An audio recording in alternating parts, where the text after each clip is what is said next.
د مجردانو کې صاحب خدای دې راوله ستړی مه مثلا که بوټونه دي ټوله یو رنګ دي، که د ناوې کالي دي ټوله یو رنګ دي، که د بکسونه دي ټوله یو رنګ دي، دغه هر نارینه چې ماسې د خپل کور څخه د باندې راووځي خپل ځان مجرد معرفي کوي. درنو لیدونکو سلام. سیلاب مو میلمه دی، خو هغه سیلاب نه چې کورونه او کلي ورانوي، بلکې هغه سیلاب چې کورونه آبادوي او خلکو سره مرستې کوي. سید احمد سیلاب د افغانستان په پخوانۍ ولسي جرګه کې د کندهار ولایت استازی و.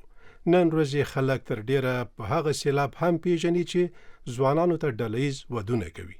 موږ هم وغوښتل چې په همدې ارتباط ورسره مرکه ولرو. سیلاب صاحب سلام او ډیره مننه چې زموږ بلنه مو ومنله. وعلیکم السلام. د هر څه نه مخکې تاسې ستاسو تخنیکي او اداري همکارانو ته او ستاسو د برنامې ټولو مینوال ته سلامونه او درنښت. وخت مو پخیر. کور ودان خیر اوسي.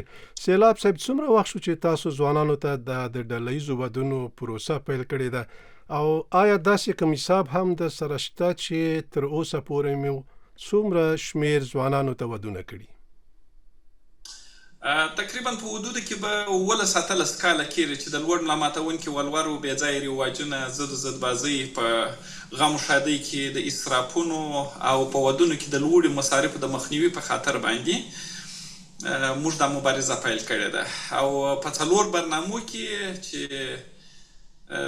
یوه د ډلهییز واده برنامه ده، دوم هغه څوک چې هلک راځي وایي چې زه ولور نه لرم، که په دغه شرایطو باندې چا زما سره دوستي کوله بدون د ولور او بدون د سخت شرایطو، دغه مې د ټلیفون نمبر ده. او یا څوک یو ورور یا پلار راځي خپل د خور یا لور دپاره یو ښه کورنۍ غواړي. او څلورمه برنامه هم د کونډې برنامه ده چې کونډیانې دي چې یا نارینه کونډ سوی یا ښځه کونډه سوي، هغه خپل ځان ته د ژوند ملګري غواړي. نو په دغه 4 برنامو او یو برنامه د دې ده چې موږ ورځو د ولور په کمو، سل په سله کې ولور په کمو یا 50%. نو دغه 4 برنامو کې تقریبا تر 10,000 جوړې اوس اوښتې دي. الحمدلله. ماشاءالله. ښه، دا په ټولو برخو به انشاءالله خبرې وکړو. په سر کې زه غواړم په دې پوه شم سیلاب صاحب چې خپله واده کول یو سخت کار دی، یو سخت پروسه ده. موږ ورته یو متل هم لرو چې واده ته به وایي وادهګۍ نه وایي. بیا چې کله واده ډلهییز کېږي بلې او هغه کې ډېر زومان او ناوې وي، د دې مدیریت خو بیا لا سختېږي. نو دا تاسو څنګه تنظیموئ؟ دغه پوښتنه ده چې اکثره ځایو کې زما څخه کېږي، خو زه ډېر صادقانه درته ووایم چې زه خپل هم نه پوهېږم چې دا څنګه کېږي. فقط یو شی وایم چې زه صرف یو سبب یم پکښې، او هر څه الله سبحانه وتعالی مخ ته بیایي. فقط بنده صرف یو سبب دی، نور په هیڅ نه پوهېږم چې څه رقم دا ټوله مدیریت کېږي، دا امکانات څه رقم سره برابرېږي، دا پلکاو ولور څنګه وي. اوس په هر ډلهییز واده کې 600 700 800 لک افغانۍ خسران موږ ته رابخښي. یعنې د هر ناوې ولور، طلا او د واده شرطونه د 8 لک 10 لک 12 لک څخه تر 20 لک تر 22 لک پورې وي. نو دا د ولور موضوع ده. یپلا دوی ذهنا روح دوی دې ته آماده کول چې په ډلهییز واده کې دوی خپل نوم لیکنه کوي، بیا دا ولور په دوی باندې بخښل. بیا نو تقریبا 200 210 220 210 کلمه د کور وسایل دوی ته ورکول. یعنې د قرآن عظیم الشان جاینماز څخه شروع کېږي، بیا تر تخت خوابه پورې، تر کالینو پورې، د امام تر وسایلو، د اشپزخانې تر وسایلو پورې 40 یا 45 کلمه د آرایش سامان، هرې ناوې ته 4-5 جوړې، بغیر د مقصد کالو څخه، د واده د کالو څخه، بغیر د هغه څخه 4-5 جوړې نور کالي، او د زوم د واده جوړه، تر بوټو، تر هر څه پورې، خسرته جوړه، خسرته لنګوټه، د عین مسد کیک، د واده ډوډۍ، ګلپوشه موټر، د لاس ګلان. دا چې اوس ټوله سر راجمع کې تقریبا په ځینو ودو کې 200، په ځینو کې 210، په ځینو کې 220، په ځینو کې 210 کلمه جنس کېږي. دا څنګه سره برابرېږي؟ فقط زه یوه خبره کوم چې الله سبحانه وتعالی ټول کارونه مخ ته بیایي، فقط زه یو سبب یم پکښې. تاسو چې کله ودونه کوئ، ډلهییز ودونه، د دغو واده د مراسمو نه مخکې دا مراحل څنګه کېږي؟ دام تاسو مخ ته وړئ، هر کور ته جلا جلا جرګې لېږئ که نه دا برخه نور خلک خپله کوي، بیا تاسو یوازې واده مراسم ترسره کوئ؟ موږ وخت چې ډله ییز واده کوو په ډله ییز واده کې موږ 14 شرطونه لرو. اول شرط یې دا دی چې د ډله ییز واده زوم باید معتاد مواد مخدر نه وي. دوم شرط یې دا دی چې د ډله ییز واده زوم باید په رواني تکلیف باندې اخته نه وي. دریم شرط یې دا دی چې د ډله ییز واده زوم باید بې روزګاره نه وي، حد اقل د ورځې 200 یا 300 افغانۍ روزانه عاید ولري، او یا هم د 8000 څخه تر 10000 افغانۍ باندې پوخ معاش ولري. څلورم د ډله ییز واده زوم د نوملیکنې په وخت کې یا باید خسر سل په سله کې ولور د واده شرطونه او طلا ټول ورته وربخښلي، او یا هم زموږ په منځګړیتوب ننواتې دی د جرګې په رقم باندې موږ ورځو هلته د خلکو مخ ته وزرو زارۍ ورته کوو چې خپل پر لور پر زوم دې رحم وکړه، الله سبحانه وتعالی به پر تا رحم وکړي، دا دې رزق و روزي نه دی. نو دا او بل حد اقل 6 کاله یا 8 کاله باید په کوزده کې تیر کړي دي. کم کسان چې موږ په ډله ییز واده کې نیسو دوی مخکې کوزده سوي کسان دي. دا هغه کسان دي چې 10 کاله 12 کاله 8 کاله 14 کاله 16 کاله په کوزده کې تیر کړي، ولې په ژوند کې چانس نه راوړي د لوړ ملا ماتونکي ولورو د بې ځایه رواجونو زود زدبازي او په واده کې د لوړو مصارفو د پیدا کولو په خاطر باندې د واده مصارف او د خوښۍ مصارف پاتې. اوس یوازې د ولور مسله نه ده دلته چې موږ تاسې پر خوله باندې یوازې ولور راځي او د واده مصارف راځي، تر دې ملا ماتونکي نور بد رواجونه دي. مثلا په یو کال کې یو زوم باید څو رواجونه د مسؤلیت او مکلفیت لري چې څو رواجونه ته امکانات پیدا کړي. مثلا براتی دی، روژاتی دی، زمستانی دی، تابستانی دی، نوروزی دی، دوه اخترګان دی، بول دی، سلامکانی دی، شالانداختی دی، تقریبا 4-5 رواجونه نور دي. اوس په ځینو ولایتو کې د جمعراتي په نامه باندې یو رواج پیدا شوی دی. دا هر یو په پیسو باندې کېږي او ډېرې غټې پیسې، او د کور مصارف هم نه وي په پسې چې دی هر څومره تکړه وي چې پیسې ټولې کړي دی په 10-12 کاله کې خپل واده نشي کولی. دا ستونزې شته. دغه لاګښت بیا د ډله ییزو واډونو کې څوک پرې کوي؟ دا تاسو پرې کوئ که کورنیو سره په ګډه یې کوئ یا کوم بل پروسیجر ورته لرئ؟ نو بیا بالاخره دا مصارف څوک کوي او څنګه یې برابریږي ورته؟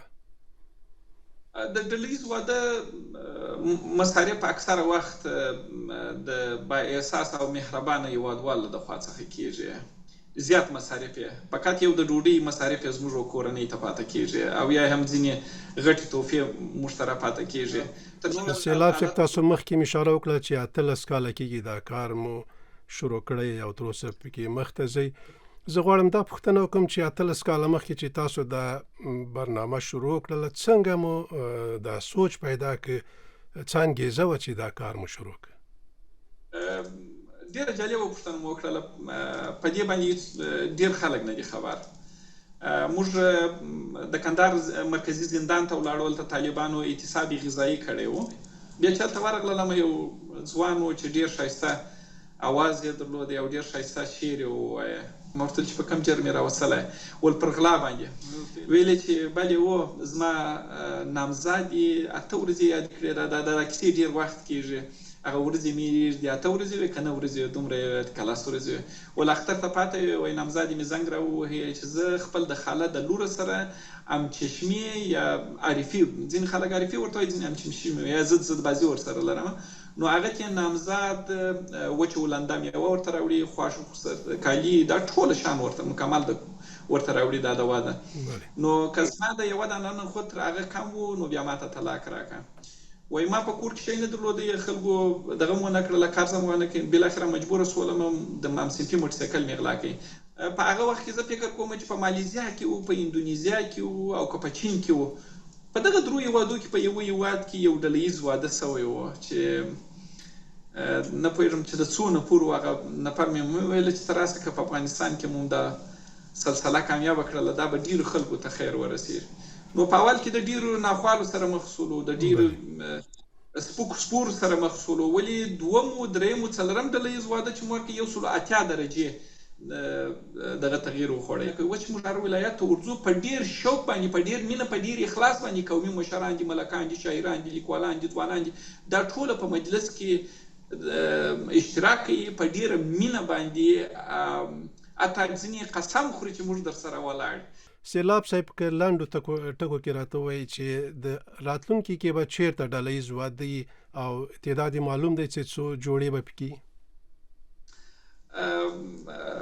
تقریبا یو هفته وروسته د ډله ییز واده نهایي لیست اعلانوو، بیا نو په 2 هفتې دا به چیرته یو څو کسان ده پکې لوګر ولایت دی. د پیلن دپاره موږ د 80 نفرو امادګي د 80 جوړو امادګي ورته نیولې ده. که چیرې نورو تجارانو سهم واخیستي امکان دی ولري چې 100 جوړې کړو انشاءالله. لوګر ولایت دی، د لوګر څخه وروسته کابل دی، د کابل څخه وروسته یا به پکتیا وي یا به پکتیکا وي. جوړو ته چې تاسو د نوي کور لپاره سامان، لباس او باکسونه او دا شیان اخلئ، دا ټول یو ډول یې که فرق کوي؟ نه یوازې چې ډیزاین یې یو رقم وي بلکې رنګ هم د ټول د یو رقم وي. مثلا که بوټونه دي ټوله یو رنګ دي، که د ناوې کالي دي ټوله یو رنګ دي، که د بکسونه دي ټوله یو رنګ دي، تختې خوابونه ټوله یو رنګ دي، حتی جای نمازونه ټوله یو رنګ دي، د کالینې هر شی چې وي ټوله یو رنګ دي. نو ټول مساوات په نظر کې نیسئ او ټول شیان مساوي دي. ډېر ښه. یو پوښتنه بله هم کومه، حتی د کمپلانو رنګ لا ټوله یو رنګ دی. ډېر ښه ډېر ښه. تاسو به راته بیا خپله یې ځینې ښې او خدای مه کړه که بدې خاطرې لرئ دا هم راته ووایئ. او زه په ضمن کې یوه پوښتنه هم دا کوم چې کله تاسو خلکو سره مخ کېږئ، په تېره ځوانانو سره، بیا جره ځوانانو سره، د دوی چلند څنګه وي تاسو سره؟ د مجردانو وکیل صاحب ستړی مه شه. ښه، څه شی درته وایي سیلاب صاحب؟ د مجردانو وکیل صاحب خدای دې راوله ستړی مه شه. زموږ نوبت څه وخت دی او زموږ نوم به څه وخت راته لیکې. دا خواهش یعنې زیاته ټوکې کوي که رښتیا ضرورت دی؟ یو بل شی ډېر جالب زه درته ووایم، زه خپله هم نه پوهېږم. دغه هر نارینه چې ماسې د خپل کوره څخه د باندې راووځي خپل ځان مجرد معرفي کوي. که 2 ښځې لري هم ځان مجرد ماته معرفي کوي چې ماسې مې وویني وایي زه مجرد یم. د ښو خاطرو مو ویله، د ژوند تر ټولو ښه خاطره مې هغه ده چې یو خسر خپله راسي او ماته ووایي جلا مې کړي او راته وایي چې خدای دې ماته عفو وکړي، ما 10 کاله یا 12 یا 14 کاله خپل پر زوم او لور باندې ظلم کړی و او هغه مې په کوزده کې داسې شیان مې ځینې غوښتي وو، دا مې غلط کار کړی دی. اوس غواړم چې جبران یې کړمه. ټوله د واده شرطونه دغه کوم، زما زوم نه دی خبر، نو ته نوملیکنه فوقالعاده ورته وکړه، زه ټوله شیان ورته بخښم، ته خپله زنګ ور مبارکي ته خپله ورته ورکړه. دا مې هر ځل چې په ډله ییز واده کې ډېرې داسې قضیې پېښېږي.